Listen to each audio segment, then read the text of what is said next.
Nanay, wag na lang po kaya kayo magtrabaho ngayon. Magpahinga na lang po muna kayo rito sa bahay. Hindi pa po kasi humuhupa po yung lagnat nyo eh.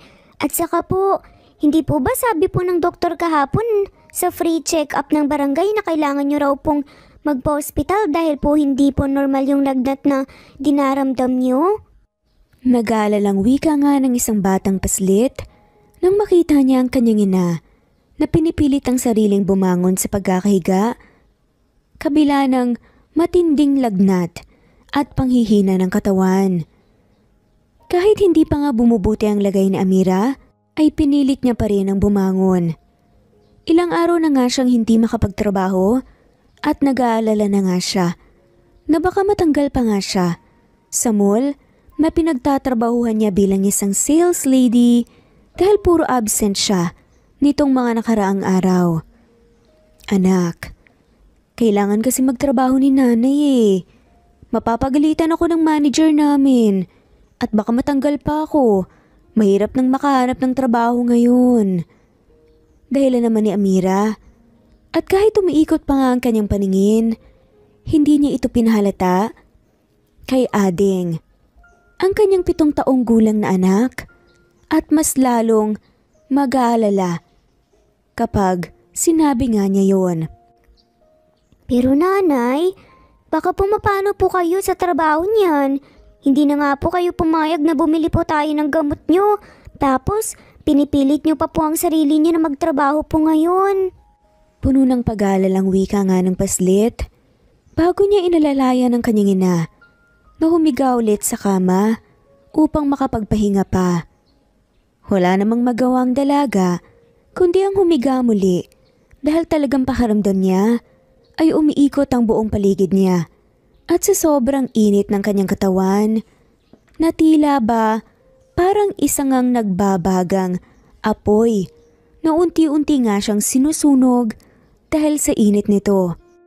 Huwag na po sanang matigas ang ulo nanay, mas unahin niyo po yung kalusugan niyo kaysa po sa ibang bagay. Tayo na lang po ang nagtutulungan ngayon, kaya ayoko pong may mangyari po sa inyong masama. Wika pa nga ni Andeng bago kinuha nga ang isang thermometer at kinuhanan nga ng temperatura ang kanyang ina. Malalim na napabuntong hininga si Andeng at mas dumoble pa nga ang pagkabahala niya nang makita niyang hindi pa rin bumababa ang lagnat ng kanyang ina simula pa nga kagabi. Hinawakan ni Amira ang kamay ng kanyang anak at ngumiti siya rito upang pagaanin ng loob nito. Napakaswerte niya kasi dahil isang mabait na anak ang ibinigay sa kanya ng Diyos. Hindi man siya sinuwerte sa kanyang asawa noon na ama ni Andeng, sinuwerte naman siya sa anak. Sorry anak ha, nag-alala ka pa tuloy ng dahil sa akin. Pumasok ka na at baka malate ka pa sa eskwela. Hindi na ako papasok ngayon sa trabaho, promise. Ani nga ni Amira, nang itaas niya ang kanyang kamay na parabang nanunumpa. Nanay, bumili na lang po kaya tayo ng gamot nyo. Hindi naman po kasi po bumababa yung lagnat nyo eh. Natatakot ang boses na wika ni Andeng. Kahapon pa niya pinipilit ang ina tungkol sa pagbili ng gamot. Pero ang dalaga ay palaging tinututulan ng anak. Gastos lang daw yun. Mas marami pa silang uunahing bagay. Nak, hindi na kailangan. Gastos lang kasi yun. May mga herbal naman dyan na pwedeng magpagaling sa akin. At saka, mas kailangan natin yung pera para sa pang-araw-araw natin. Sige na, humayo ka na at baka mahuli ka na naman sa klase. Mag-iingat ka sa daan anak ha. Pinilit muli ng dalaga na tumayo mula sa pagkakahiga sa kama at marahang ipinagtulakan nga ang anak palabas ng kanilang barong-barong upang makaalis na nga ito. Alam kasi ni Amira na kapag hindi niya ito ginawa, ay liliban na naman sa klase ang anak upang bantayan siya. Walang nagawa si Andeng, kundi ang lingunin na nga lamang ang kanyang ina na puno ng pag-aalala ang mukha. Nanay, may niluto na po ako riyang pagkain. kumain po kayo ha. At saka po yung nilaga ko pong dahon po ng tawa-tawa, nandyan na rin po. Inumin nyo na rin po yun, babalik din po ako kaagad pagkatapos po ng klase. Paalala pa nga sa kanya ng paslit. Ngumiti lamang si Amira at tumango rito bilang tugon bago kinuwayan ng anak. Hinatid niya muna ito ng tingin hanggang sa hindi na nga niya ito natanaw pa. Nangihinang bumalik naman si Amira sa loob ng kwarto at doon humiga ulit. Pakiramdam niya mas lalong lumala ang kanyang lagnat ngayon kumpara nitong mga nakaraang araw. Mabigat ang kanyang katawan na parabang may daladala siyang kilo-kilong bigas. Tanging sa herbal na gamot lamang siya umaasa dahil napakamahal nga ng gamot na nireseta sa kanya ng doktor na nagsagawa ng free check-up sa kanilang barangay. Hindi niya kayang gumastos ng ganoon kamahal na mga gamot, lalo pa ngayon na ilang araw na nga siyang hindi nakakapagtrabaho. Kakarampot na nga lamang ang naiwang pera sa kanya at tamang-tama lang ito para sa susunod na baon nga ni Anding sa paaralan at para nga sa pang-araw-araw pa rin nilang mga gastusin. Walang pwedeng asahan si Amira, kundi ang sarili na nga lamang niya ngayon. Wala siyang pwedeng hingaan ng tulong, kundi ang sarili niya muli. Wala na nga siyang mga magulang dahil maaga nga siyang naulila. Bumagsak din ang dati nilang negosyo. Hindi niya rin pwedeng asahan ang ama ni Anding. Dahil matagal na nga ang panahon, silang nagkahiwalay. Wala na siyang komunikasyon sa lalaki at ni hindi nga nito alam ang tungkol sa anak nila na ngayon ay lumalaking hindi pa nga nakikilala ang ama. Wala rin naman siyang balak na ipakilala si Anding dahil matagal niya nang pinutol ang lahat simula nung nakipaghiwalay nga ito sa kanya. Muntikan pang malaglag sa kanyang sinapupunan ng kanilang anak. Hindi pa man legal ang kanilang paghihiwalay na dalawa, pero para sa dalaga, hindi na ito parte ng kanyang buhay. Matagal nga niya itong kinalimutan. 8 taon na nga rin ang nakalipas kaya sa isip ni Amira na kinalimutan na nga rin siya nito gaya ng paglimot niya dito. Samantala kahit nasa paaralan nga si Anding ay nagtuturo nga sa gitna ang kanyang guro, hindi pa rin siya makapag-focus sa klase. Hindi rin siya mapakali at uwing-uwi na talaga siya upang matignan ang kalagayan ng ina. Sa tuwing may libreng oras nga siya sa klase, iniisip niyang tumakas pa uwi upang tiyakin na maayos ang kalagayan ng kanyang ina. Subalit alam niyang kailangan niyang mag-aral upang hindi madagdagan ng pag-aalala ang kanyang ina. Nang sumapit ang hapon, ay agad na nga rin siyang umuwi. Hindi na nga siya sumali sa mga laro ng kanyang mga kaklase dahil para sa kanya ay importanteng makauwi siya kaagad at matignan ang kalagayan ng ina. Nanay! Sigaw niya kaagad mula sa labas ng kanilang bahay. Pumasok siya sa loob at nakita nga niyang nakahiga pa rin ito sa kama. At mukhang hindi pa rin bumababa ang lagnat. "O anak, nandyan ka na pala. Nagluto ako ng saging dyan, merienda mo." Medyo nahihirapang ani pa nga ni Amira. Nangingilid naman ang mga luha ni Anding habang pinagmamasdan ng ina. Nay, kailangan niyo na po ng gamot. Bibili po ko malapit po sa butika. "Anak, wag na. Gagaling din naman ako bukas kaagad eh. Maghintay ka lang." Wika nga ng babae nang pinigilan nga niyang anak na umalis. Alam ni Anding na hindi sapat ang paghihintay at alam niyang kailangan niyang gumawa ng paraan kahit pa wala silang pambili ng gamot ngayon. Nay, dyan na po muna kayo. Babalik din po ako kaagad. Hahanap po ako ng paraan. Wika nga nito bago kinuha ang reseta ng gamot at kumaripas na nga ng takbo patungo sa pinakamalapit na butika. Hindi niya pinansin ang ina kahit pa paulit-ulit nga siya nitong tinatawag upang pabalikin sa loob ng bahay. Pinuntahan ng paslit ang pinakamalapit na butika sa kanilang lugar.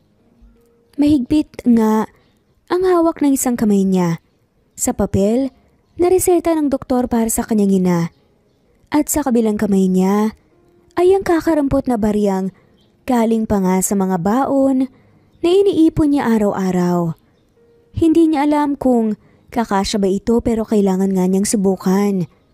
Pumasok na nga siya sa loob at agad na binigay nga ang dala niyang preseta na nakabantay dito. "Bata, anong gamot ang bibilhin mo rito?" Tanong nga sa kanya ng tindera.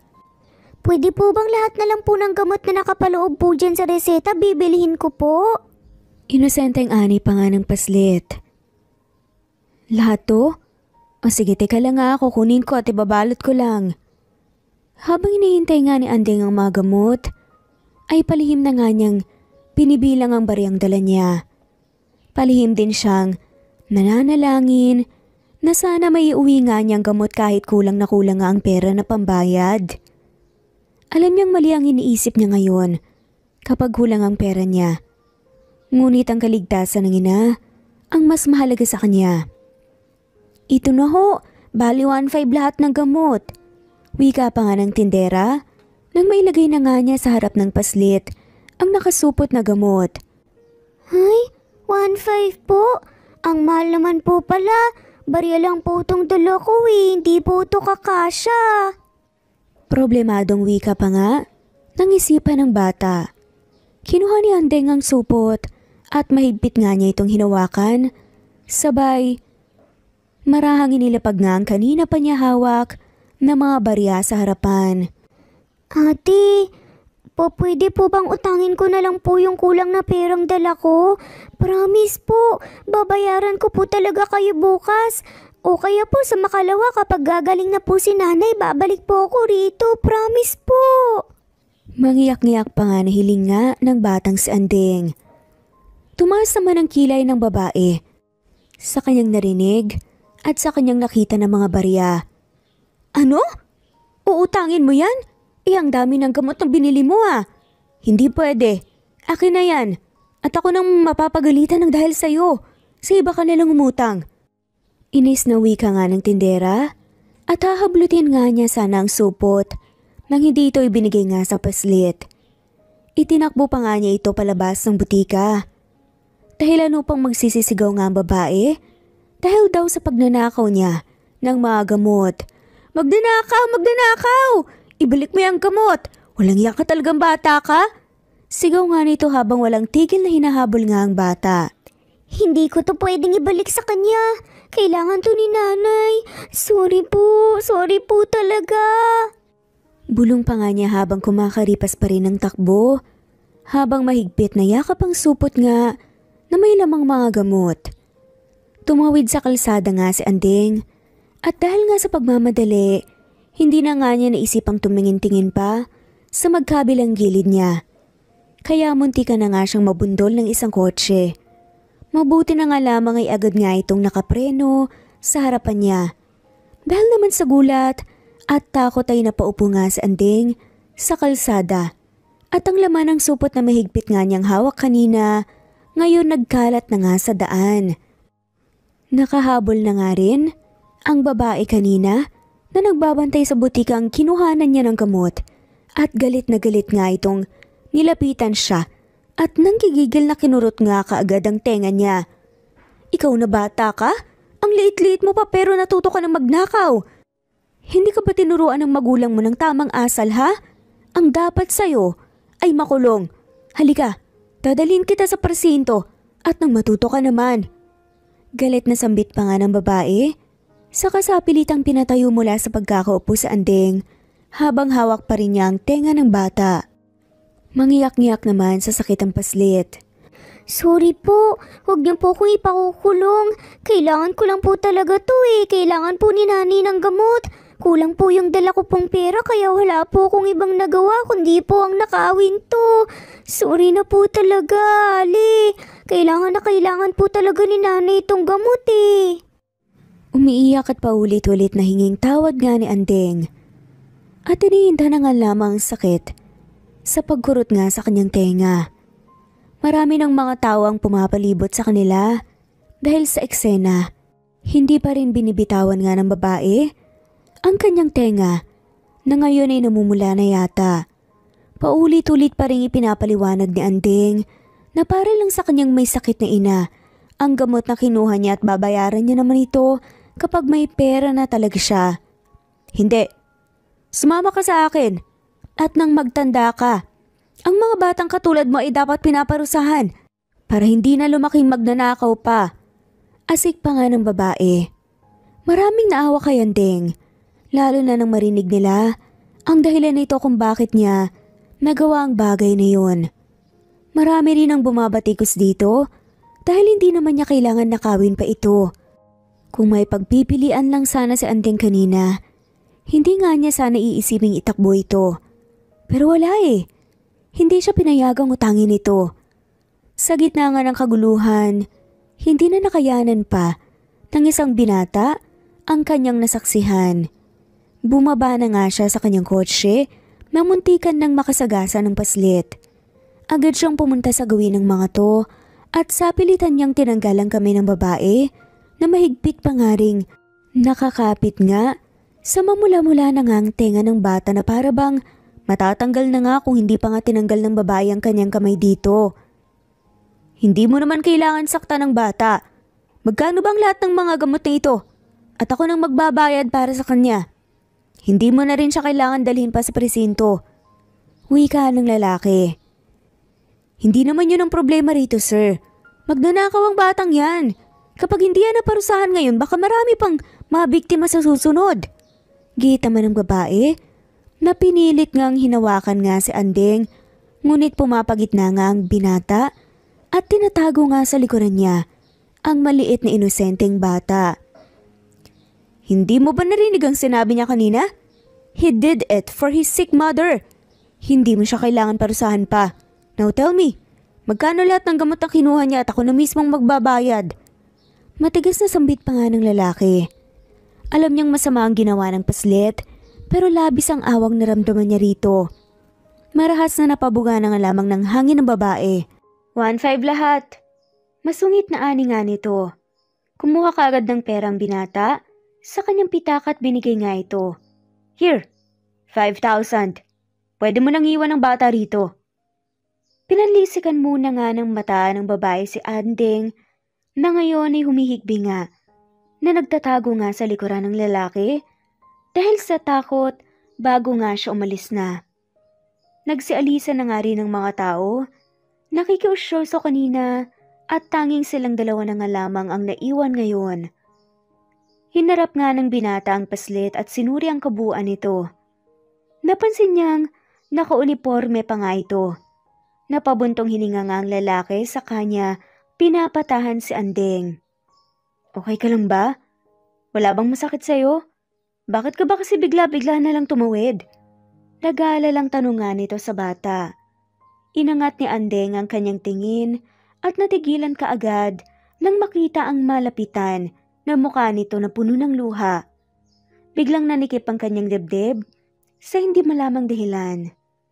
Napatulala na nga lamang siya rito. May mga mata kasi ang paslit na tila pa pamilyar nga sa kanya.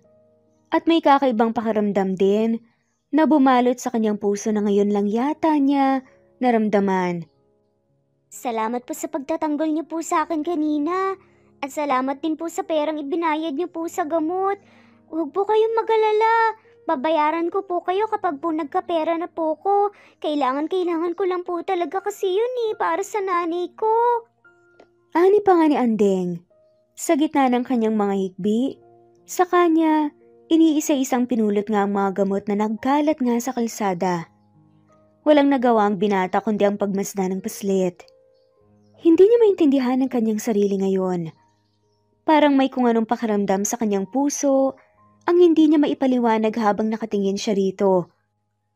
Salamat po ulit, sir. Pasasalamat nga ulit ni Andeng nang napulot niya ang lahat ng gamot. Uwi ka na ba? Saan ka nakatira? Pwede na kitang ihatid. Pag-aalok pa nga ng lalaki ngunit tumiling na nga lamang ang batang paslit bilang pagtanggi. Naku, wag na po, nakakaabala na po ako masyado sa inyo, sir Kaya ko na pong umuwi mag-isa.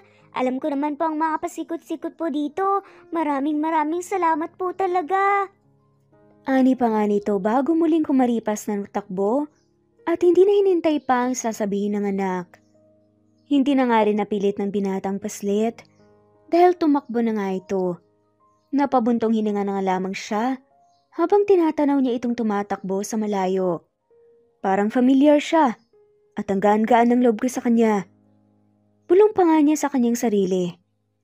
Papalubog na nga ang araw nang makauwi nga si Andeng sa kanilang bahay at dito nga niya nadatna ng kanyang ina na nag-aalala nga ng sobra.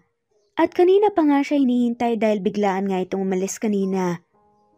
Nakahinga ng maluwag si Amira nang makita niya ang kanyang anak na umuwi na. Anak, saan ka ba nagpunta? Bakit hindi ka nakanig sa akin kanina? Bakit sinuway mo ko? Sermon nga kaagad niya. Nakayuko naman ang ulong hindi umimik nga si Andeng. Kaya nang pabuntong hininga, ang dalaga at napunta nga ang kanyang tingin sa hawak nga nitong supot. Ano yung dala mo?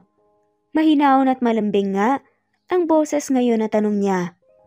Iniangat ni Andeng ang kanyang tingin at inilhad nga sa kanyang ina ang hawak niya. Gamot niyo po to, nanay. Binili po ng mabait na lalaking nakilala ko po nung pumunta po ako ng butika para po sa inyo to. Sambit pa nga ni Andeng. Hindi niya sinabi ang lahat sa kanyang ina dahil alam niyang pagagalitan nga siya nito. Pero kung tutuusin hindi naman siya nagsinungaling din sa ina. Talagang binayaran nga ng binata ang dala nga niyang gamot kaya hindi na nga ito galing sa nakaw. Talaga? May bumili nito para sa akin? Totoo ba yung sinabi mo, anak? Ang dami namang gamot nito. Hindi makapaniwalang ani pa nga ni Amira. Ngumiti ang tumango naman si Andeng. Mabait po siya, nanay. Sobrang bait niya po at sobrang gwapo rin. May mamahaling sasakyan din po siya. Napabuga na nga lamang ng hangin si Amira at niyakap ang anak. O siya, hindi na ako galit. Basta, sa susunod makikinig ka kay nanay ha.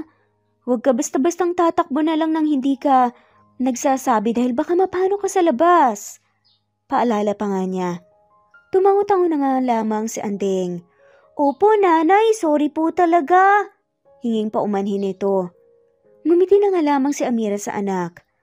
Kukuha lang po ako ng tubig, nanay. Inom na po kayo ng gamot tapos pagkatapos po kumain na po tayo. Pagkasabi no ni Andeng ay agad nga siyang lumabas ang kwarto at pumunta na nga ng kusina upang kumuha nga ng tubig para sa ina. Siya na rin ang naghanda sa kanilang hapagkainan upang makakain at makapagpahinga na nga rin ng maagang ina. Salamat sa mga gamot anak ha.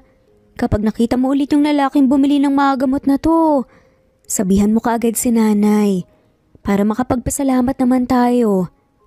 Ani nga ni Amira habang nasa kalagitnaan nga sila ng hapunan.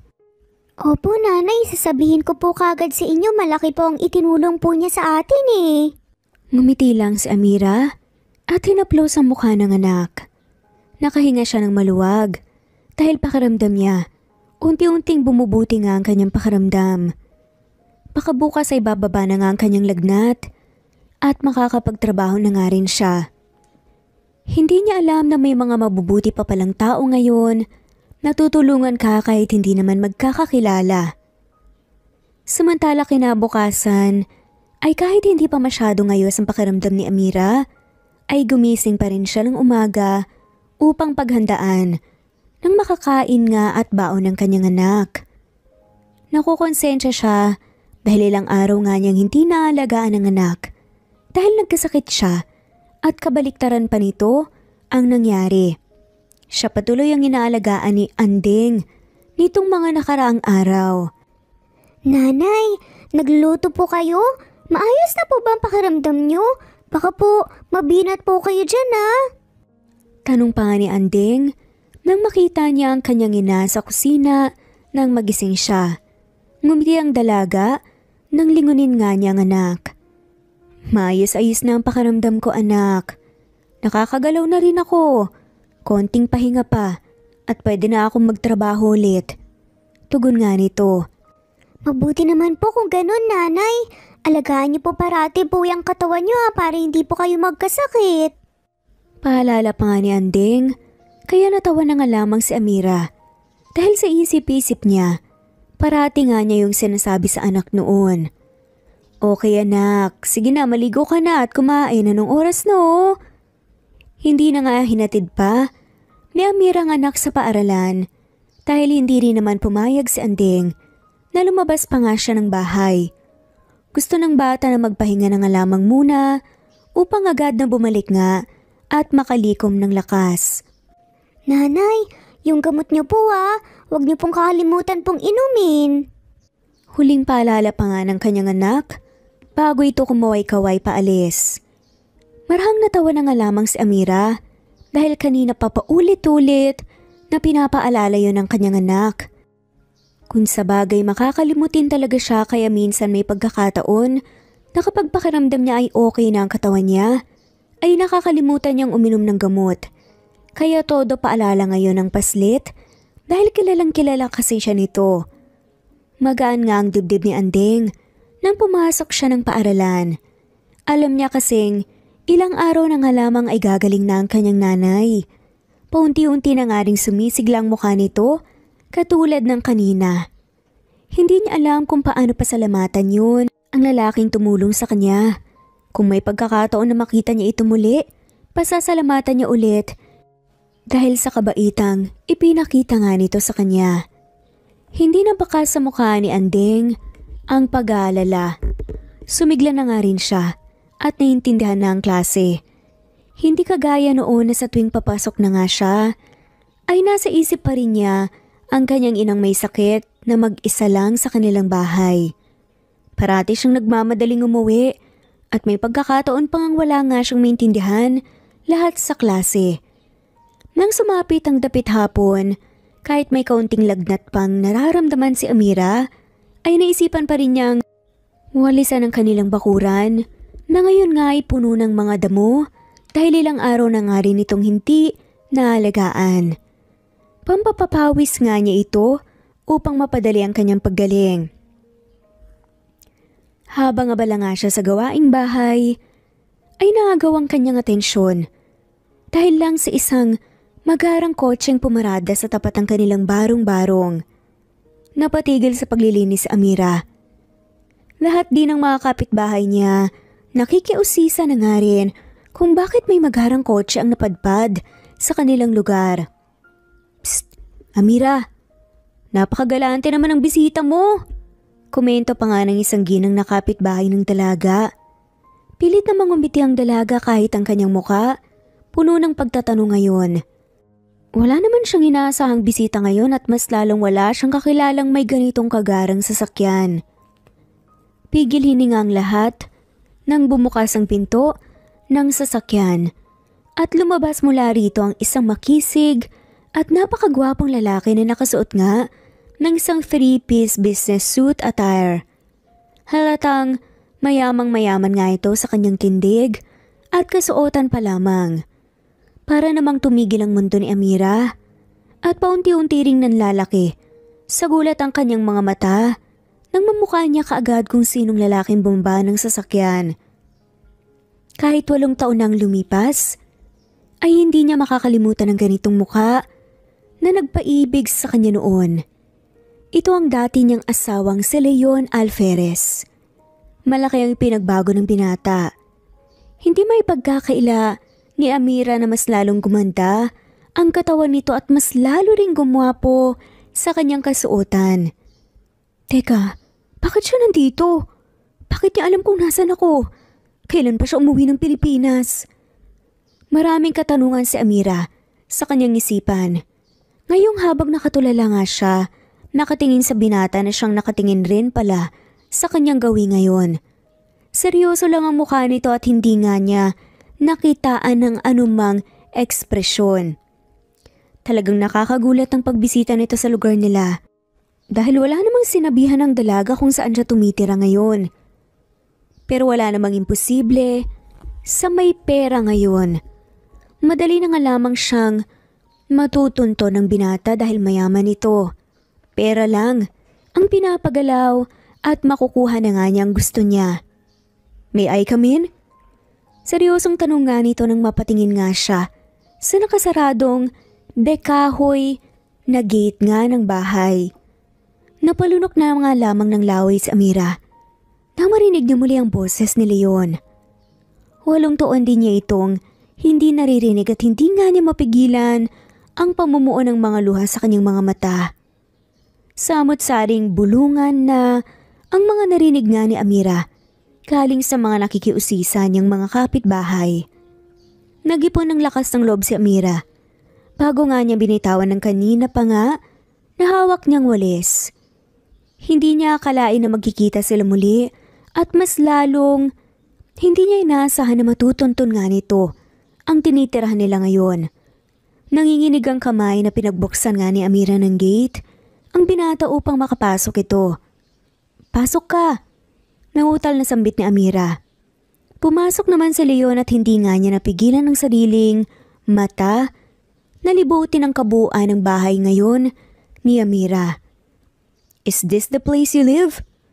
Tanong pa nga nito sa dalaga, ngunit imbes na sagutin, tinalikuran lamang ito ni Amira at nauna na ngang pumasok sa loob ng kanilang barong-barong. Sumunod naman sa kanya si Leon. Hindi makapaniwala si Leon sa nakitang buhay ngayon ng dating asawa. Nakaramdam siya ng awa para rito. "Anong ginagawa mo rito? Bakit mo ako nahanap?" Agad na tanong pa nga ni Amira. Hindi na nga siya nagatubiling paupuin pa si Leon sa kanilang kahoy na upuan at kamustahin man lamang ito.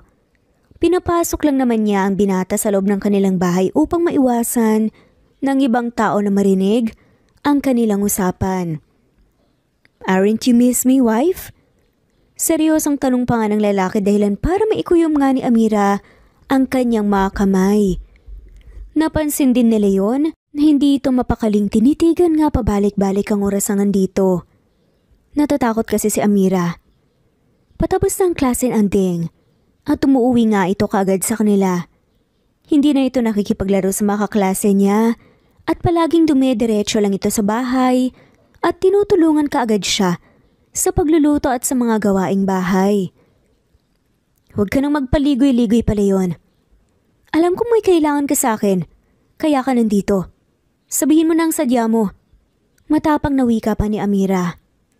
Subalit imbes na sagutin nga ang sinabi ng dalaga, ay iginala pa nga muna ni Leon ang kanyang paningin sa mga gamit sa loob ng maliit na bahay ni Amira. May napansin pa nga itong mga picture frame na nakadisplay lang sa isang tabi, kaya dahan-dahan siyang lumapit dito.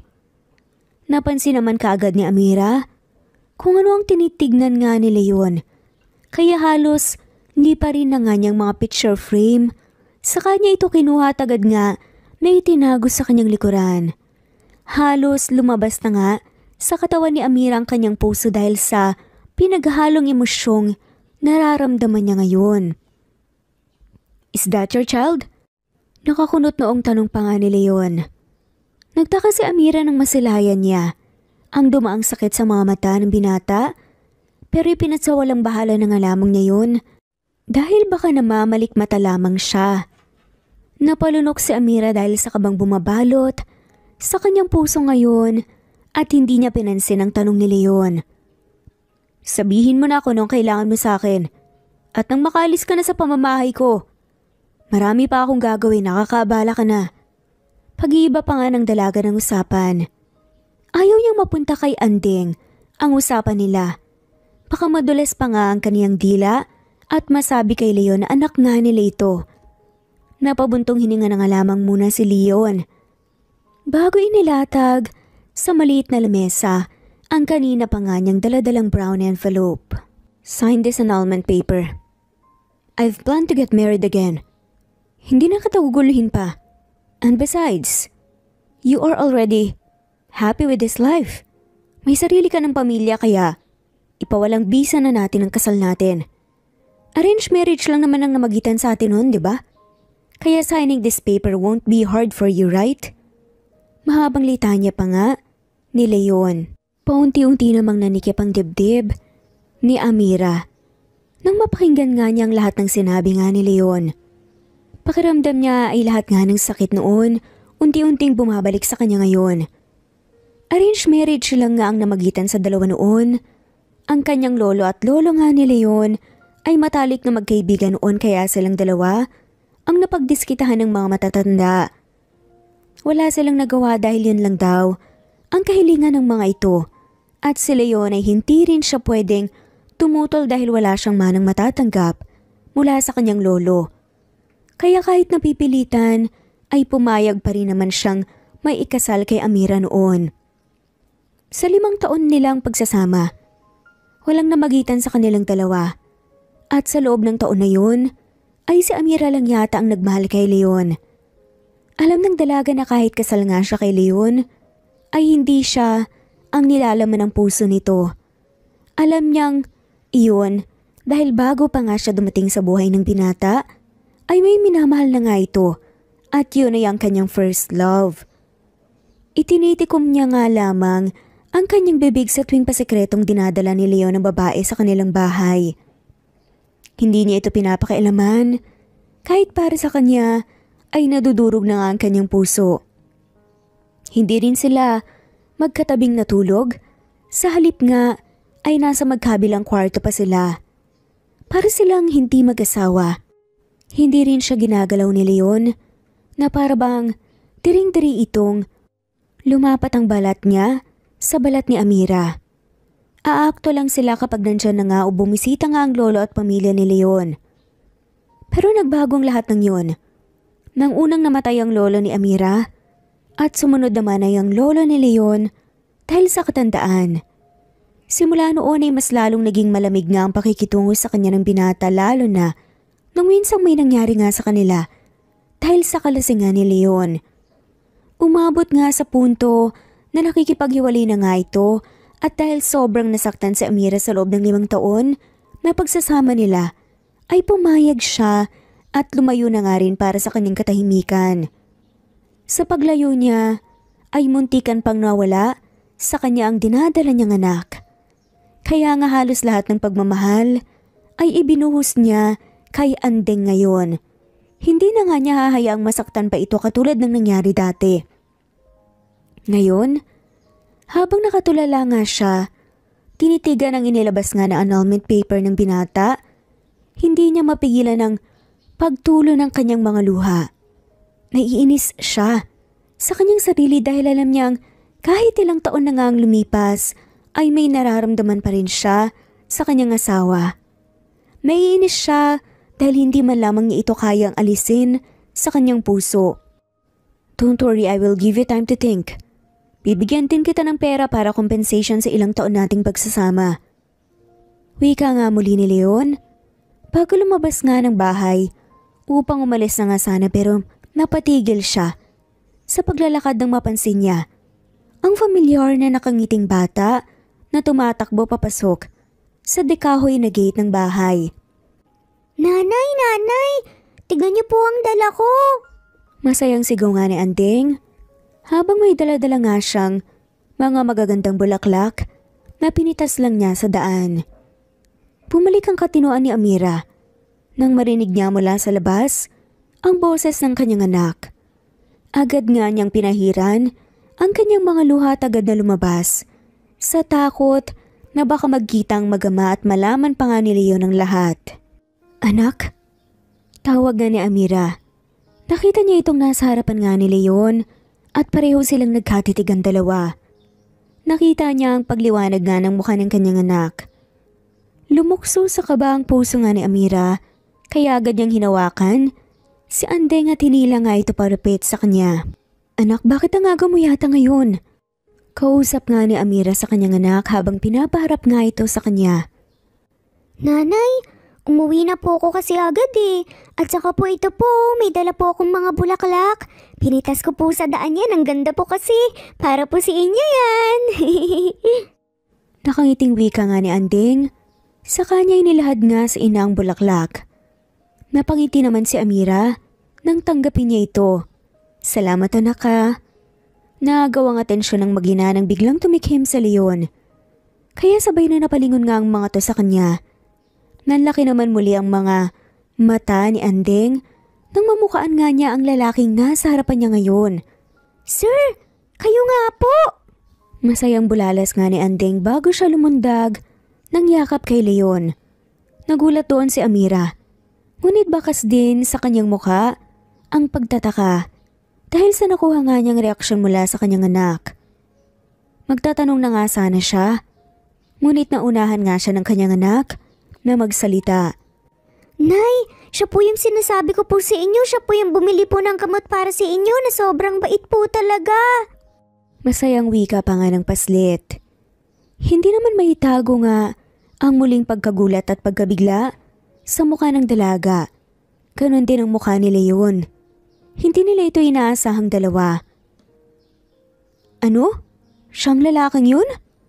Gulat na tanong nga ni Amira bago nga niya tinignan si Leon na ngayon ay mukhang nakakabawi na nga sa gulat.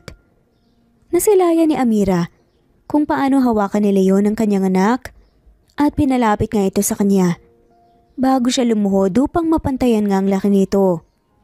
Ngumiti din ito bago nagsalita. I didn't know she's your mother. Maayos na ba ang kalagayan niya? Wala na ba siyang sakit? Parang naglalambing pa nga na tanong nito sa bata. Maayos naman raw po ang kalagayan niya, sir. May kaunting lagnat lang po, pero baka gagaling na po ang nanay bukas.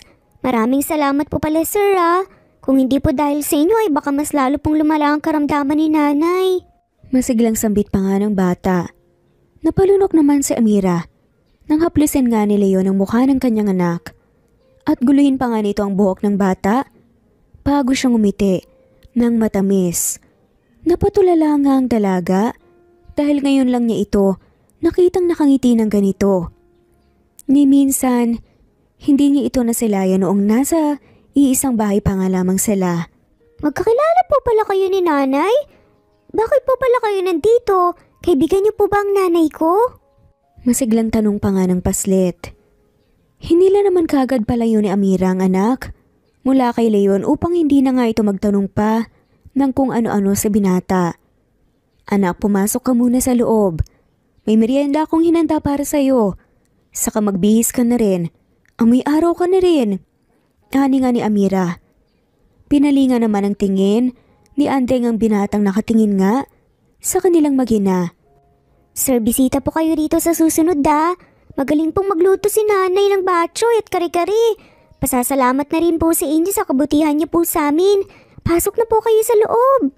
Paalam nga ni Andeng bago nga siya naglakad papasok nga sa loob ng kanilang bahay.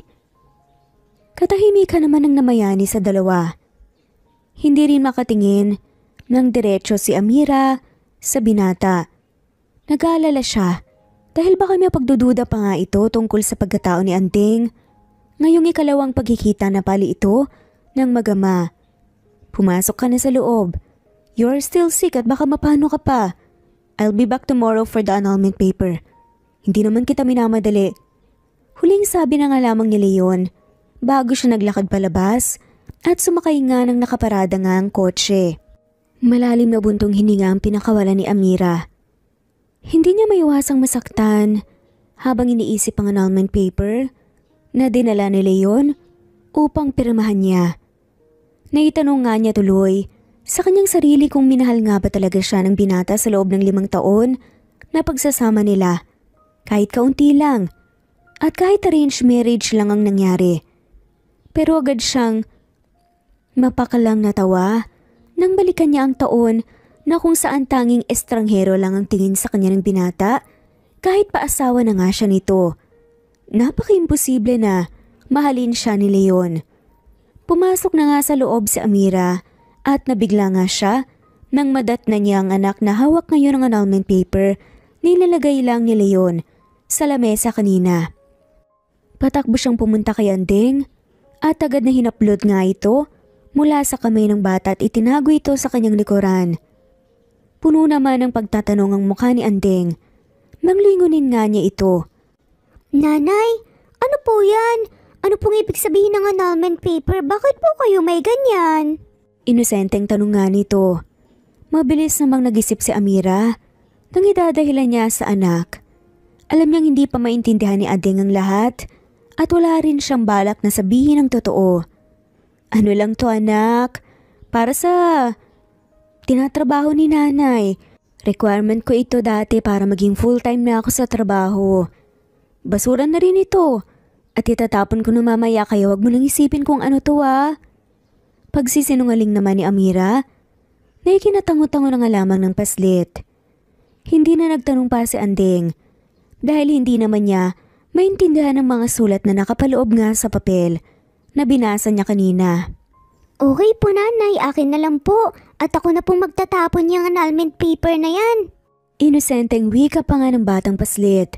Ha? Naku, wag anak. Kumain ka na lang doon. Ako nang bahala dito. Tumango na nga lamang si Andeng sa ina. Saka pinuntahan ng meriendang sinasabi ng kanyang ina. Pumasok naman sa kwarto si Amira at umupo roon sa kama habang tinitignan ang annulment paper. Lumabas sa kanyang pisngi ang mga luha nga nang makita niya sa ibaba na pirmado na pala ni Leon.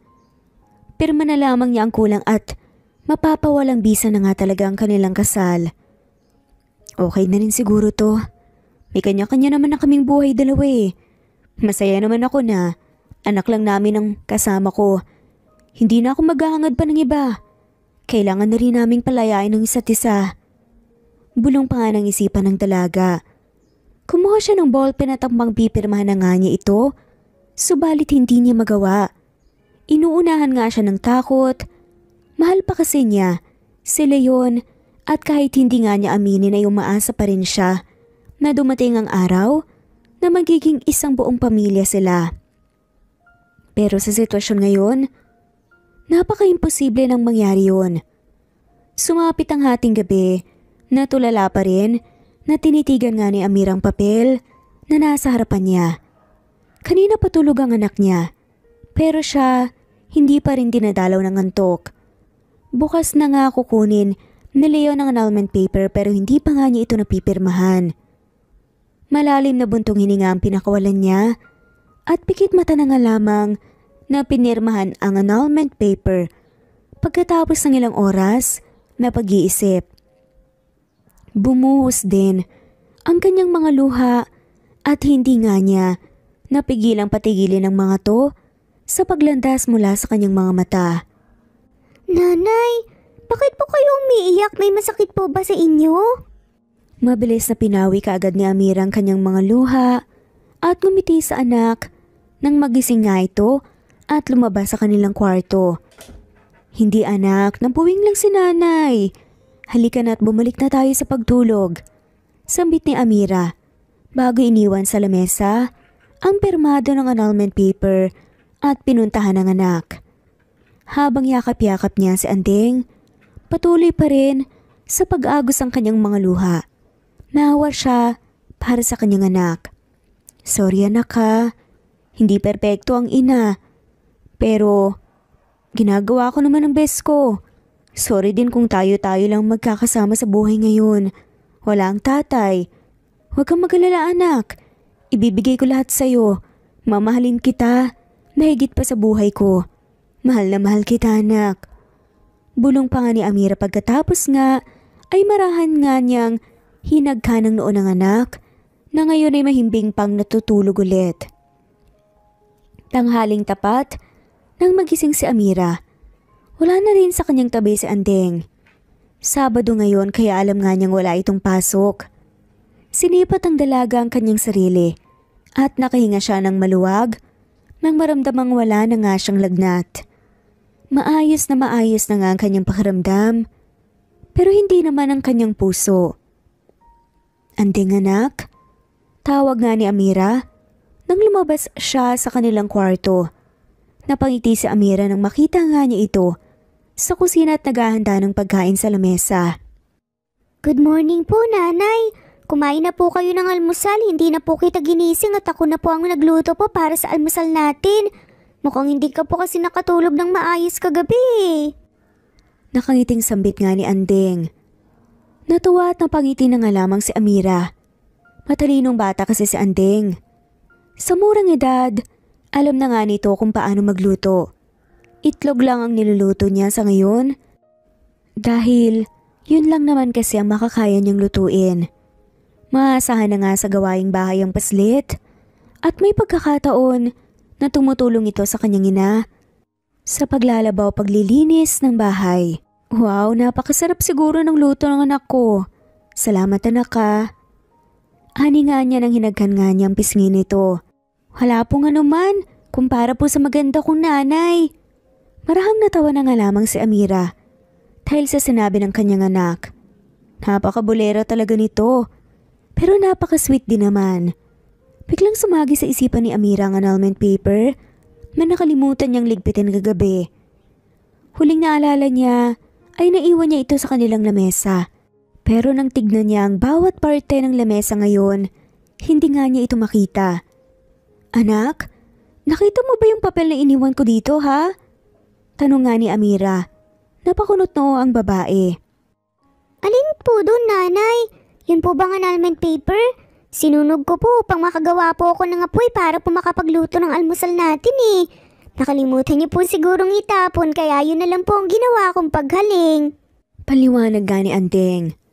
Napaawang ng bibig nga si Amira sa kanyang narinig. Hindi siya makapaniwalang tinignan ang kanilang lutuan na nag-aapoy pa nga hanggang ngayon. Anak, sinunog mo yun? Paulit-ulit nga niyang tanong kahit alam naman niya ang sagot. Nagtataka namang tumatango-tango si Andeng. Hindi niya kasi alam kung bakit ganito na nga lamang ang reaksyon ng kanyang ina. Oo nga po, nanay. Yun lang po kasi yung nakita ko pong pwedeng sunugin eh. Tugon pa nga ni Andeng. Napasa po na nga lamang sa ulo si Amira. Hindi niya alam kung ano ang gagawin gayong wala nga ang annulment paper nila. Ano na nga lamang sasabihin ni Leon pag kukunin na nga niya ito? Hindi niya alam kung ano ipapaliwanag sa lalaki. Kasalanan din naman kasi niya dahil kung hindi nga niya sinabi sa anak na basura niya, hindi sana ito mangyayari ngayon. Nanay, ano po bang problema? Inosenteng tanong ni Andeng sa ina. Wala itong kaalam-alam sa nangyayari. Pilit nang umiti na nga lamang ang dalaga sa kanyang anak. Ha? Wala anak. Sige, kumain ka na. Halos walang ibang ginawa sa Amira, kundi ang problemahin na nga lamang ang annulment paper na ngayon ay naging abo na. Hindi niya maipaliwanag ang kanyang nararamdaman ngayon. Kanina pa rin napapansin ni Andeng ang problemadong mukha ng ina. Sumapit nga ang dapit hapon at isang busina ng sasakyan ang narinig ng mag-ina galing sa labas ng kanilang bahay.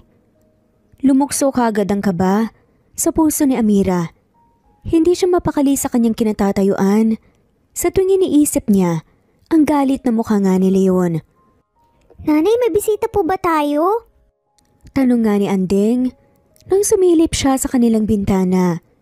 Hindi naman kumibo si Amira at narinig na nga lamang niya ang masayang sigaw ng kanyang anak at ang mabilis nga nitong pagtakbo palabas ng bahay. Sir, bumalik po kayo rito. Wow, ano po yung mga dala nyo? Mga laruan po ba yan? Ang gaganda naman po. Halina na po kayo, pumasok na po kayo sa loob.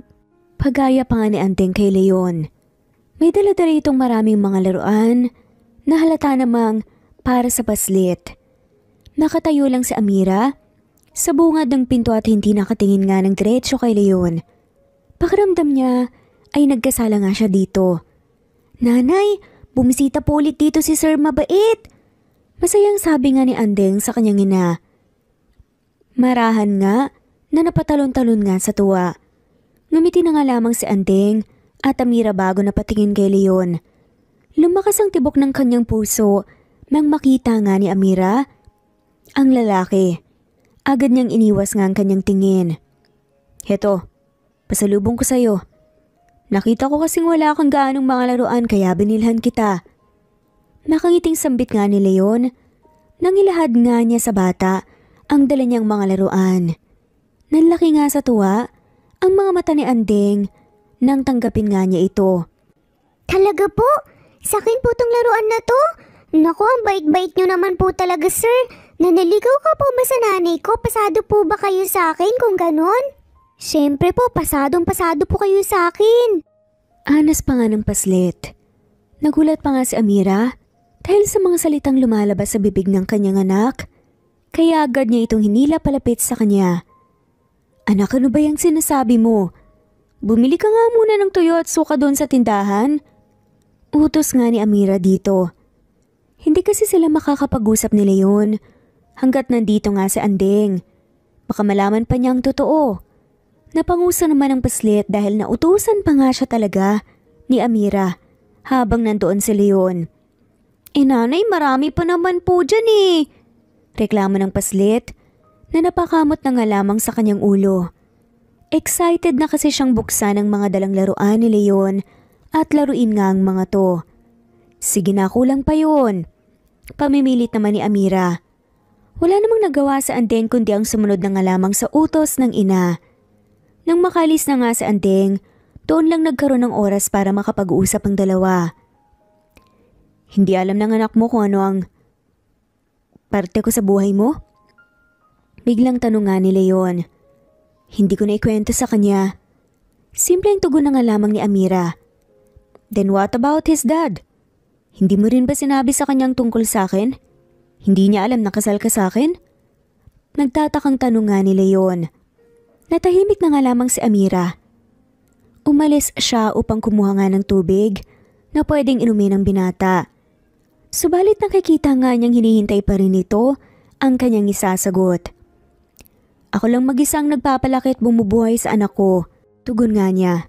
Si Leon naman ay natahimik ngayon habang pinagmamasdan niya ang dalaga at hindi niya alam pero nakaramdam siya ng saya sa kanyang puso nang sabihin niya ni Amira. Hindi na muling nagtanong pa sa Leon na ipinagtaka na nga lamang ng dalaga. Hindi man lamang nito tinanong ang tungkol sa annulment paper na kukunin niya sana ngayon. Nandito lang siya at nakaupo habang iginagalang paningin sa kabuuan ng bahay. May pagkakataon pa nga na nahuhuli nga ni Amira itong napapatingin at napapangiti habang pinagmamasdan siya. Humugot na nga lamang ng lakas si Amira upang ungkatin ang tungkol sa annulment. Tungkol nga pala sa annulment paper. I will give you time to think. Hindi naman kita minamadali Maybe, babalik ako bukas at sa susunod pang bukas. Agad na pagpuputol na nga lamang ni Leon sa sasabihin nito. Ipinagtaka naman ni Amira ang inaasta ngayon ng binata. Parang may kakaiba nga kay Leon ngayon. Hindi na rin seryoso at malamig ang naging pagtrato nito sa dalaga. Hindi kasi yun ang ibig kong sabihin, Leon. Napirmahan ko na kagabi yung annulment paper. Hindi alam ni Amira ang kanyang nararamdaman nang makita niya na may dumaan na sakit sa mata ni Leon nang sabihin niya yun. Hindi na nga lamang niya yun pinansin dahil baka nagkamali lang siya at nag-a-assume. Ikalawang beses niya na nga itong napansin pero para sa kanya ay malaking imposible. You already signed it? Hindi makapaniwalang tanong naman ni Leon at tumango naman si Amira bilang tugon. Oo. Pero aksidente itong nasunog ng anak ko. Pinanggatong niya Sorry hindi ko sinasadya, Leon. Hinging paumanhin na nga lamang ni Amira, saka siya yumuko. Nang marinig yun ni Leon ay parang lumukso sa saya ang kanyang naramdaman. Palihim siyang napangiti.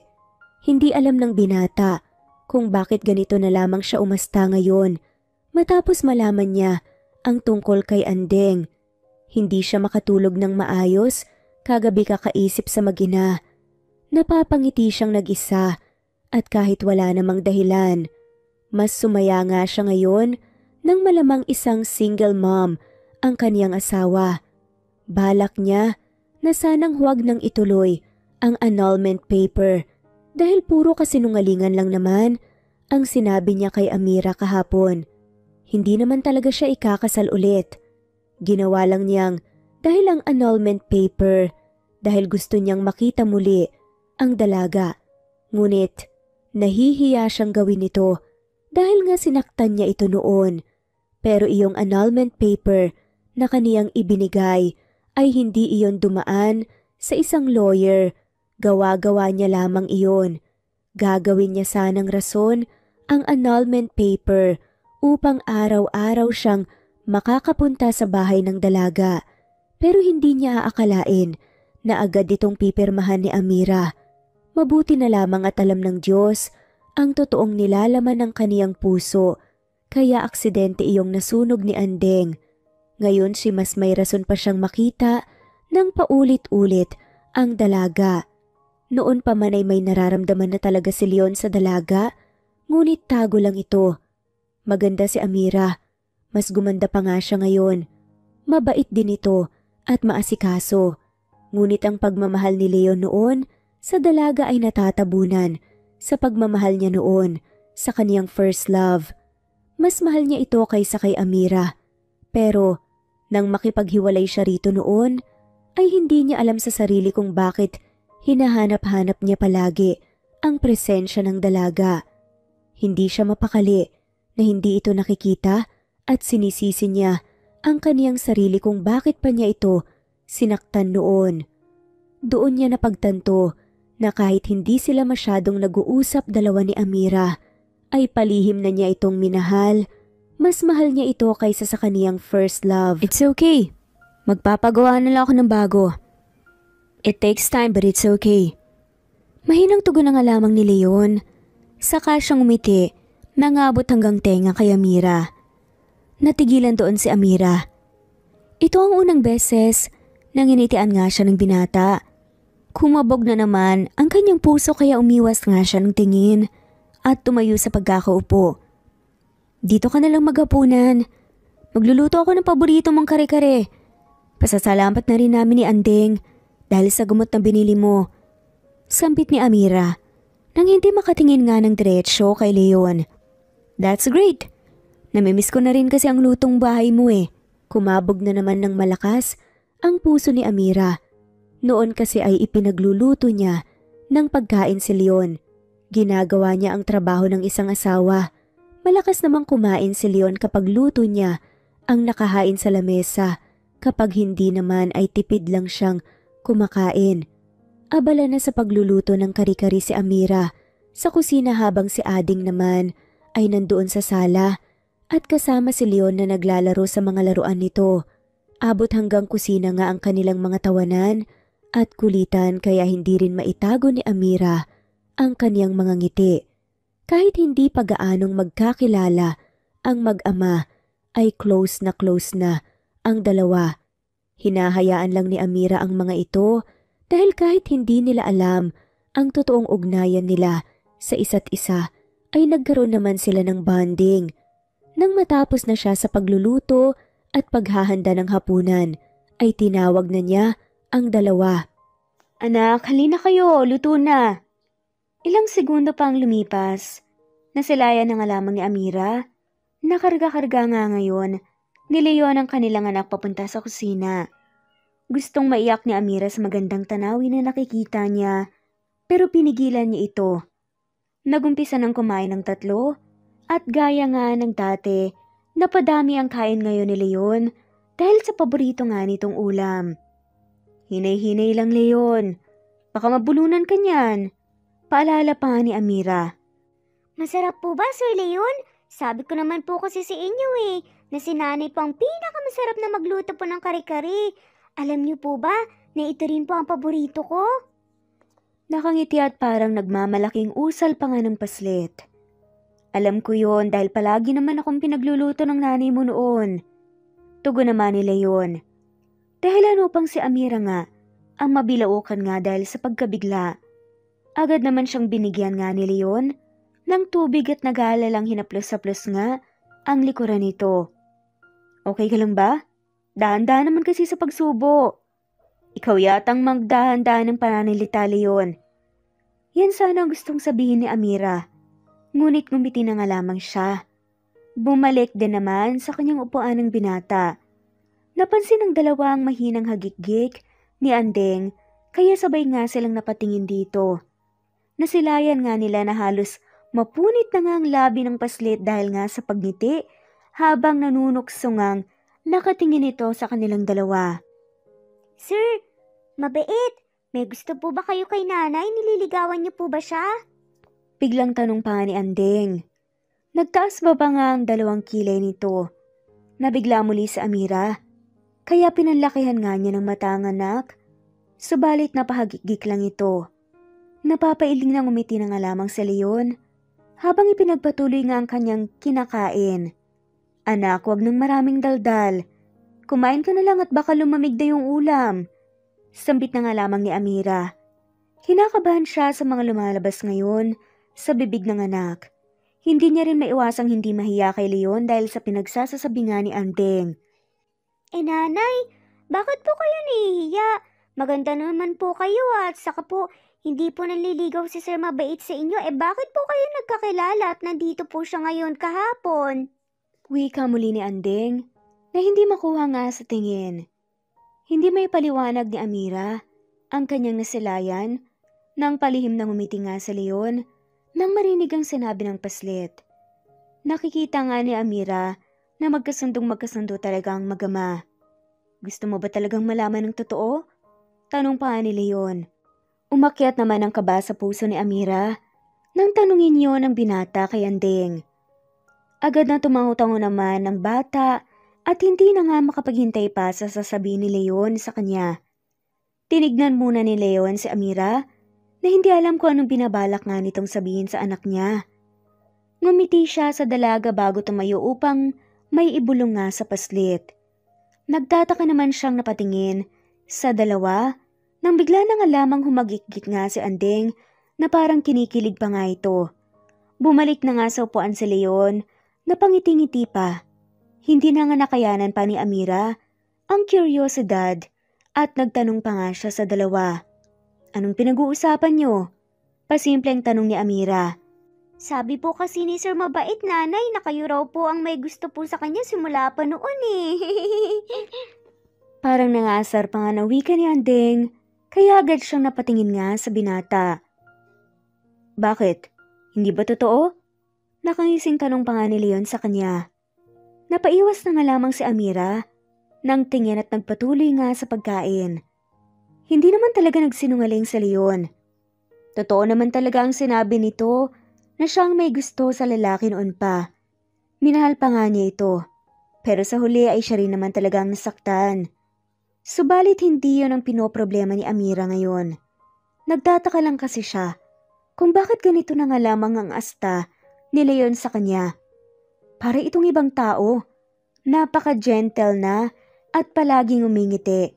Parang hindi rin ito pinoproblema ang pagkakasunog ng annulment paper nila.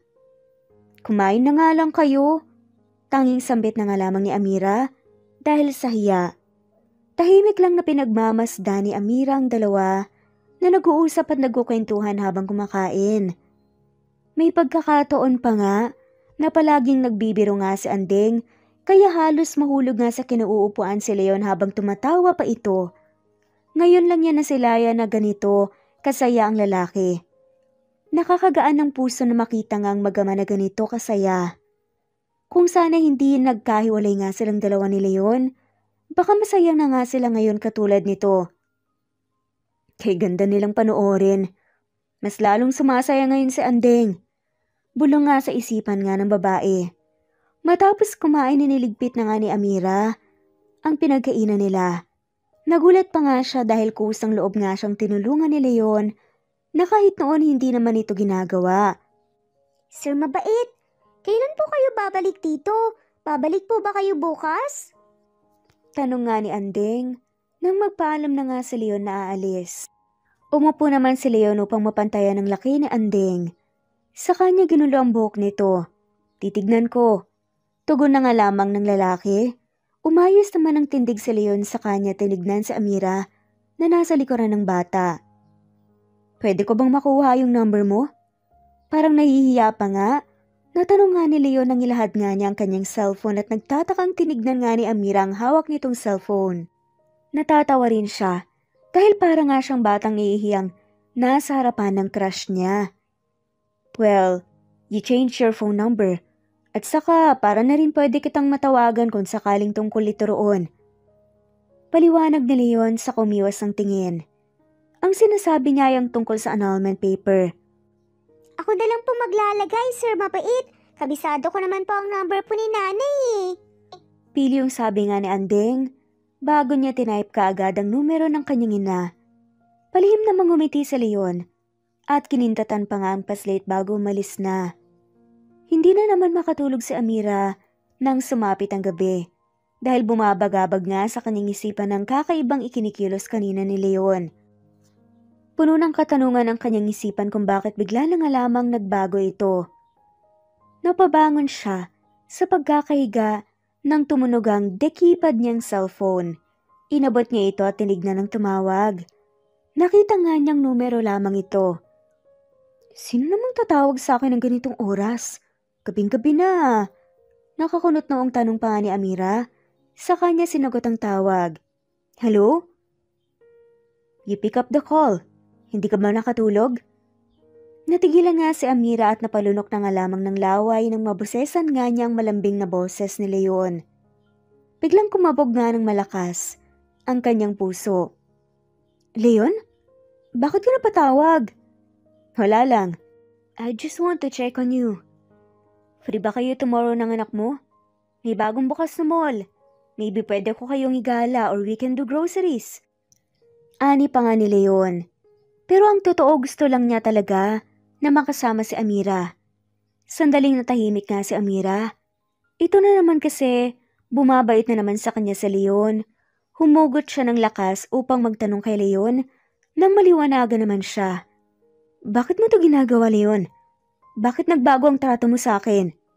Narinig naman niya ang pagbuntong hininga ni Leon sa kabilang linya.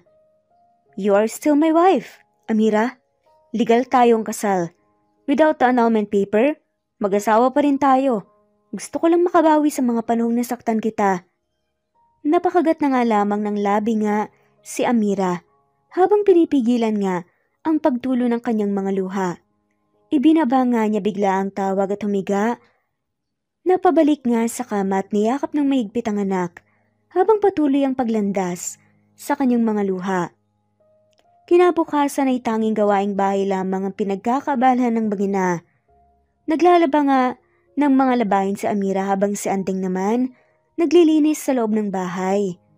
Nagpresenta ang bata na maglinis na nga lamang kesa maglaro, kaya hinayaan na nga lamang ito ni Amira na tumulong. Nanay, tignan niyo po, nakita ko po sa paglilinis.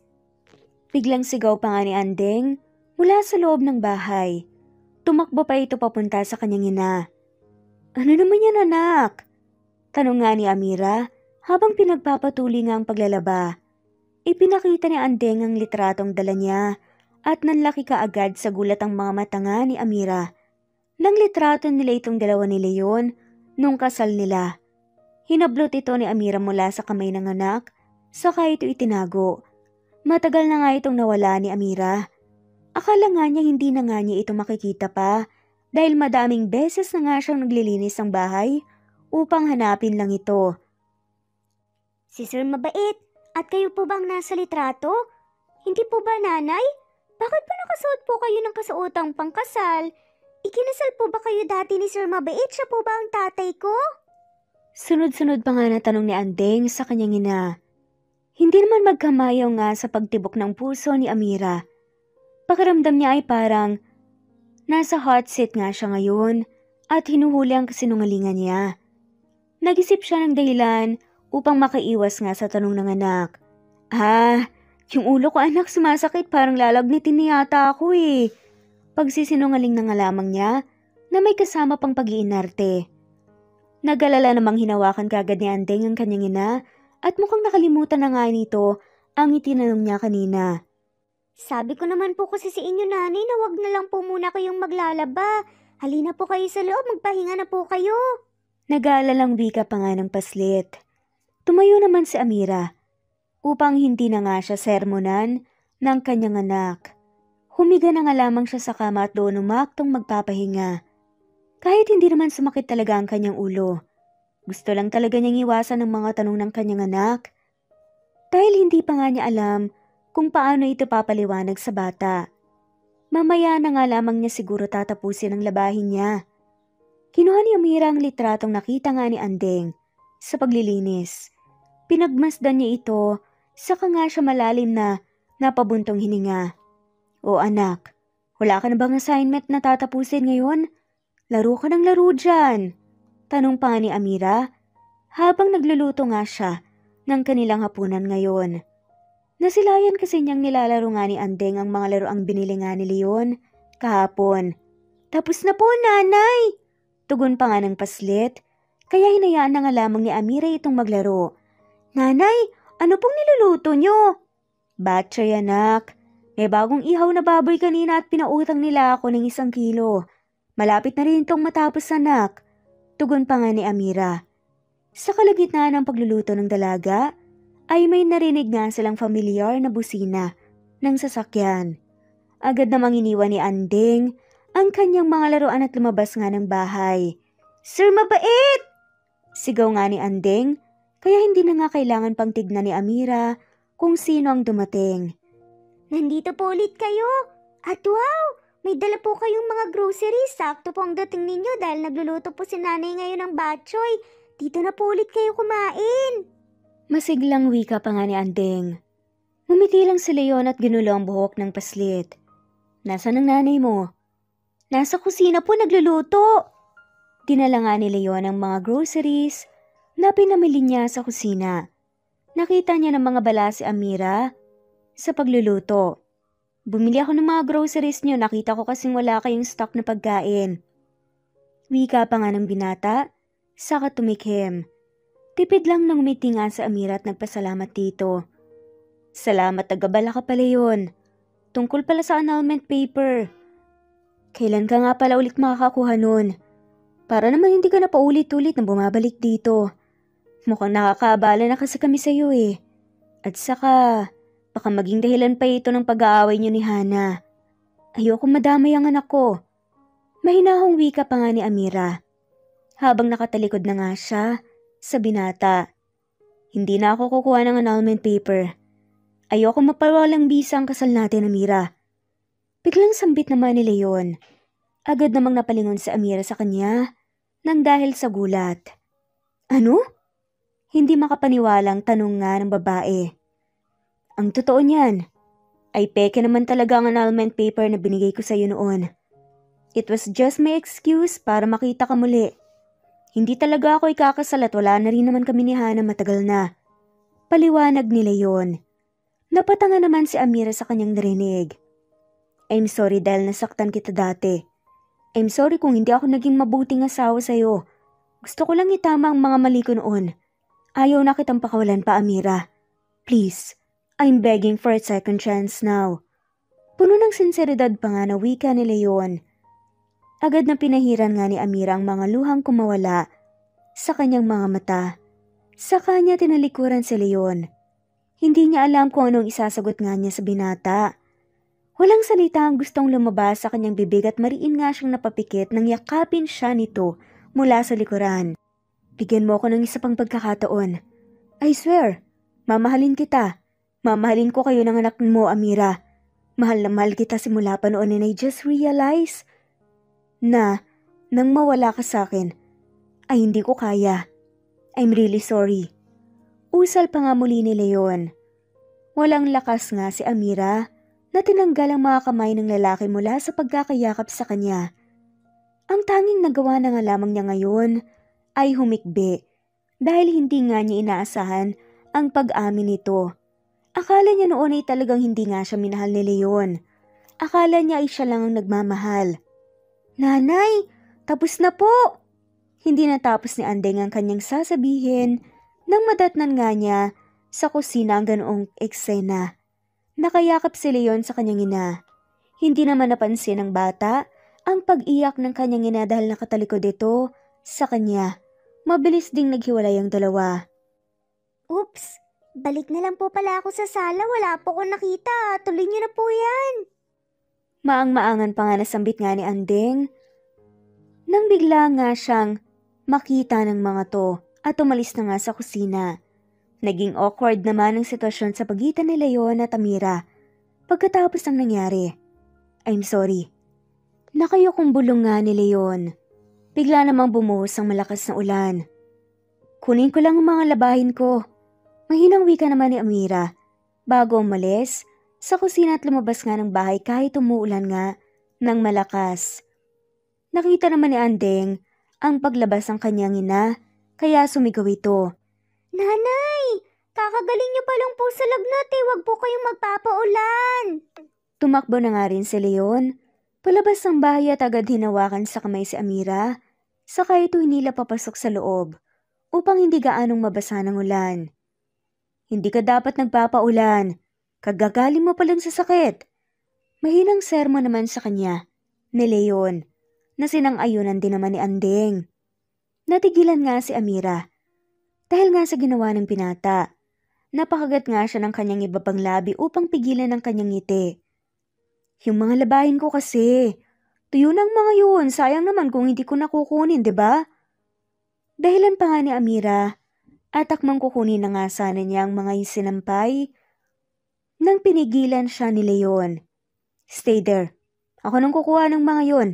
Baka mapano ka pa. Nag-aalalang ani na nga lamang ni Leon bago mabilis na kinuha nga ang mga damit. Hindi na nga napigilan pa ni Amira ang kanyang sarili sa pagngiti at ang paghakbang nga ng kanyang puso nang pagmasdan niyang basang-basa na nga si Leon ngayon na kinukuha pa rin ng mabilisan ng mga damit.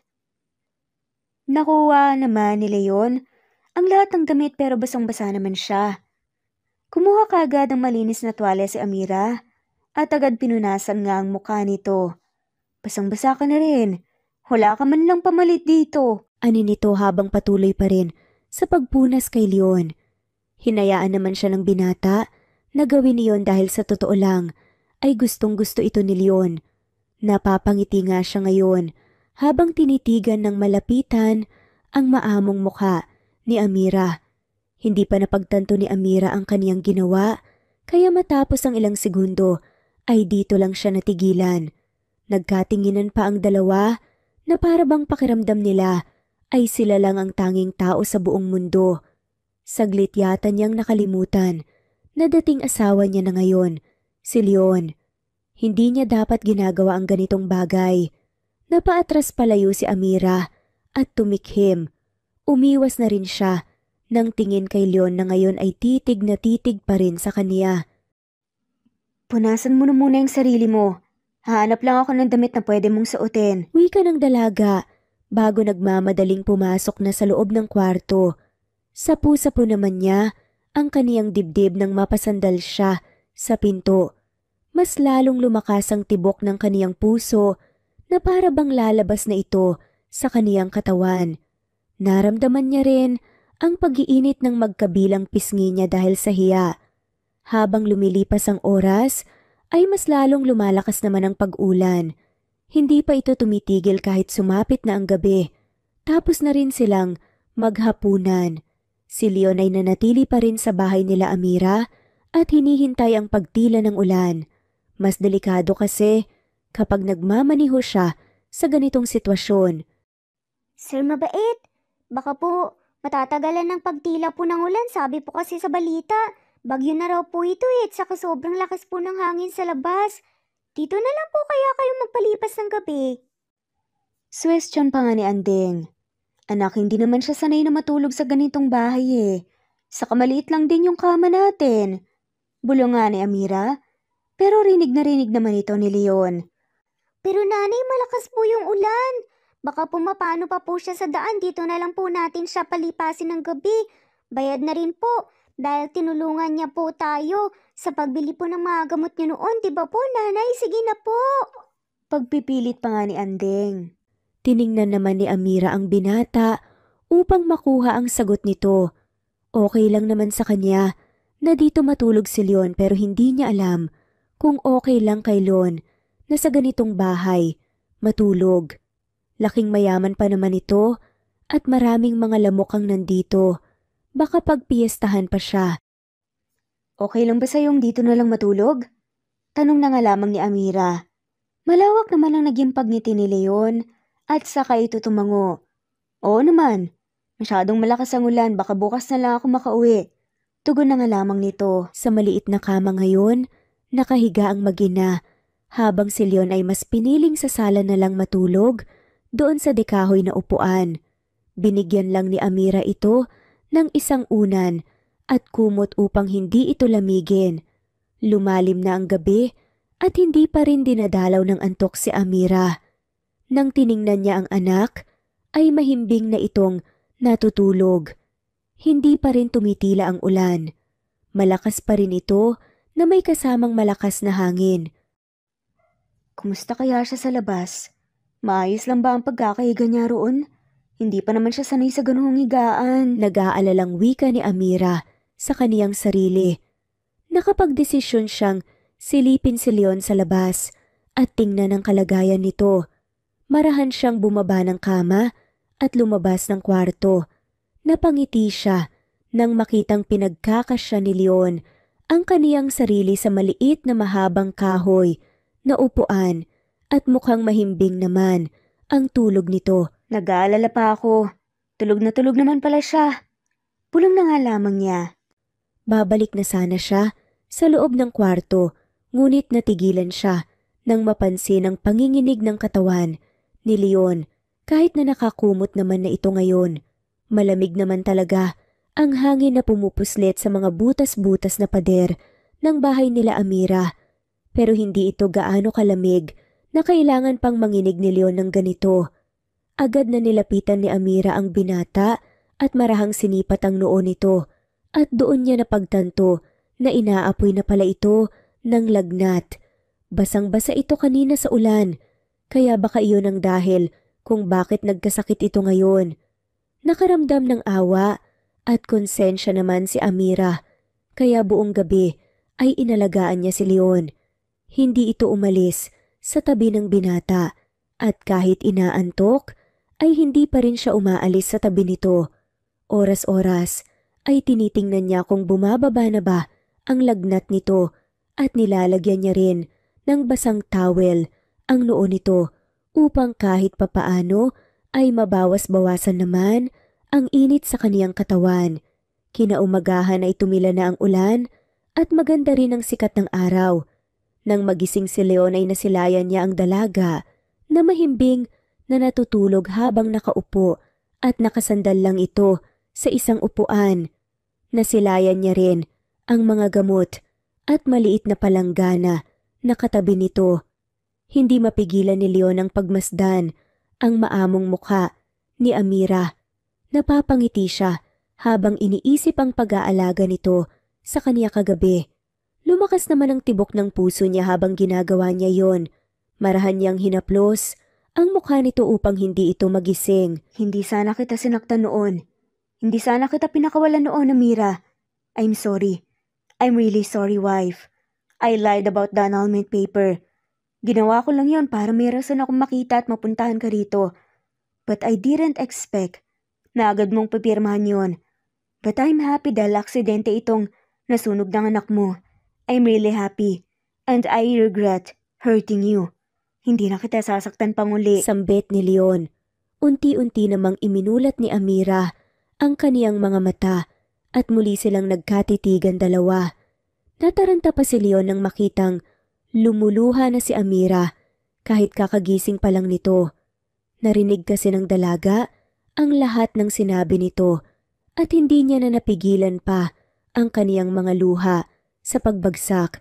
Ramdam niya ang sensiridad sa bawat salitang lumalabas sa bibig ni Leon habang nagpanggap siyang tulog. Bakit ka umiiyak? Hindi ka ba nakatulog ng maayos? I'm sorry. Malambing na wika pa nga sa kanya ni Leon bago hindi magkamayaw nga na pinunasan ang kanyang mga luha. Nabigla na nga lamang si Amira nang bigla ngang gawin niya ni Leon. Pero nang makabawi siya sa gulat ay mahigpit din itong niyakap si Leon na para bang hindi na nga niya ito pakakawalan pa. Hindi mo na ako sasaktan? Hindi ka na nakikipaghiwalay sa akin? Hindi mo na ipapapirma sa akin ang annulment paper? Mamahalin mo na ba ako? Sunod-sunod na tanong pa nga ni Amira sa kanya sa gitna ng pag-iyak nito. Tumango-tango naman si Leon. Pangako, babawi ako sa'yo. Gagawin ko ang lahat, makabawi ako sa'yo. Pangako, Leon. Dahan-dahan namang Pero tumango may si anak na ako Amira sa iba. bilang tugon. Hindi ka ba Ang nandidiri kaniyang sa mga akin dahil luha may nakagalaw na ay sa akin, patuloy diba? pa ring Hindi ka ba umaagos nagagalit? sa kanyang pisngi. Tanong nga muli ni Hindi lang Amira. ito pagsang-ayon sa Gusto lang pangako niyang ni malaman Leon, kung anong kundi sasabihin ni isang Leon. pagpapahayag Kapag tinanong nga ng niya yun, pagmamahal niya na matagal hindi na pa niyang naman alam ng itinatago binata na siya nga ang sa ama ni kailaliman Anding. ng kaniyang puso. Why would I? Hindi niya Wala akong akalain pakialam doon, na Amira. magiging ganito Kaya kong mahalin si ang Anding takbo na ng parang kanilang galing sa buhay. akin. Ikaw Habang nga ang dapat na inaalagaan niya magalit sa kagabi akin si dahil Leon nasaktan kita. at inaapoy ito ng I can lagnat, be his ang father tanging at sinasambit tanggap ko lamang siya ni ng Leon buo. ay ang Tugon nga nito paulit-ulit na na mas lalong paghingi nito nagpaiyak sa ng dalaga. tawad sa kanya at Pinapatawad ang mo na ba pagsisisi ako? nito Bibigyan sa mo na ba nangyari ako ng noon. isang pagkakataon na Mahal na mahal patunayan niya ang si pagmamahal ko Amira, sa'yo? ngunit hindi Promise, niya lang ito hindi na kita maamin sasaktan. noon. Ikaw lang ang Inunahan kasi mamahalin siya ko, wife. ng takot. Malambing na tanong Doon pa nga din ni Leon nakapagdesisyon si sa Amira kanya. na patawarin na ang binata at bigyan ito ng isa pang pagkakataon. Gusto niya rin kasing magkaroon ng ama si Anding at bigyan ito ng kompletong pamilya. Kaya niyang kalimutan ang sakit na dulot ng kahapon. Napakarupok naman niya sa paningin ng iba. Ngunit, ito ang tunay na nararamdaman ni Amira. Mahal na mahal pa rin niya ang kanyang asawa kahit pa ilang taon na nga ang lumipas. Masaya siya dahil ibinalik ito ng Diyos. Kahit sobrang-sobra na nga ang galit niya rito. Kumalas sa yakap si Amira at tinignan sa mga mata si Leon. Si Anding. Umpisa nga ni Amira. Bakit? Ngumiti si Amira. Anak mo siya. Anak natin siya, Leon. Sorry kung hindi ko sinabi sa'yo. Natakot lang kasi talaga ako na may mangyari. Paggamin nga ni Amira bago yumuko. Hindi naman makagalaw nga si Leon at parang nakalimutan na nga niya huminga dahil sa gulat. Ano? Anak natin si Anding? Hindi makapaniwalang tanong nga nito. Tumango-tango si Amira. Anak mo siya. Wala akong ibang minahal kundi ikaw lang, Leon. Hindi na napigilan pa ni Leon ang kanyang saya at niyakap nga niya muli si Amira. Hinagkan pa nga niya ito nang makatagal sa labi na siya namang hindi tinutulan ng dalaga. Anak ko siya, Anding. Anak natin si Anding. Masayang sigaw pa nga ni Leon at nagulat na nga lamang si Amira nang bigla nga siyang kargahin ito at piniikot-ikot pa. Nanay, bakit ang ingay niyo po? Inaantok pa nga ang boses. Natanong ni Anding nang lumabas nga siya ng kwarto. Papikit-pikit pa nga ang kanyang mga mata na parang wala pa nga sa sarili. Ibinaba ni Leon sa Amira at agad na pinuntahan nga ang anak at mabilis itong kinarga. Niyakap naman kaagad ni Anding ang leega ni Leon at doon muling umidlip. Anak kita. Masayang sambit pa nga ni Leon. Subalit hindi na nga ito narinig ni Anding dahil nakatulog muli ito. Marahang natawa na nga lamang ang dalawa nang makita nila ang kanilang anak. Lumapit si Amira sa kanila at niyakap si Leon habang karga-karga pa rin ang kanilang anak. Thank you, wife. Thank you and I'm really sorry. Hindi ako magsasawang humingi sa'yo ng kapatawaran. Naiiyak na ani pa nga ni Leon. Niyakap lang siya ni Amira upang iparamdam nga na nasa maayos na nga ang lahat at pwede na nga nilang buuin ang kanilang pamilya. Hindi pa naman siguro huli ang lahat para sa ikalawang pagkakataon, hindi ba? Lahat naman tayo ay nagkasala rin at humingi ng tawad. Dumaan din tayo sa sakit at paghihirap para palakihin ang ating mga anak. Ang gusto lang ni Amira ngayon ay magkaroon ng masayang pamilya at gusto niyang magtiwala muli sa pag-ibig. At dito na nga po nagtatapos ang kwentong pagmamahalan ni Leon at Amira. Maraming salamat po sa lahat ng mga walang sawang sumusubaybay at shout out po sa mga sumusunod. Maria Merly Baroga, Richil Solonio, Ana Flor Saico, Estelita Mahia, Romana Gorospe, Cecilia De Leon, Merlin Bilbar, Capricorn Girl, Risa Taruk, Sara Simanes, Elvi Candontol, Juanita de la Cruz, Flor Arcega, Maria Girly Gakutan, Senen Orzame, Flora Gumisad, Rebecca Tezuka, Merlilin, Lin Lee, Nene Cuenza, Geraldine De Jesus, Margie Willie Prescavilla, Havana, Presbyteros Rose, Mary Tauring, Mercedita San Jose, Crisanta de la Cruz, Daisy del Rosario, Imelda Forteza, Marlita Sampani, Sharon De Asis, Nena Ano, Fe Navares, Crisanta, Teodora Santos, Nori, Flordet, Jonax, Nemia, Rosemary Vasquez, Nieva Villagracia, Helen Navalta, Josephine Tariela, Carmencita Falcon, Flor Cabrera, Maria Uy, Cecilia, Ana Victoria, Batang Ibunan, at shoutout na rin po sa lahat ng mga walang sawang sumusubaybay. Maraming salamat po. Muli ito ang Cat Amazing Stories PH. I-comment lamang po kung gusto niyong magpa-shoutout. God bless everyone!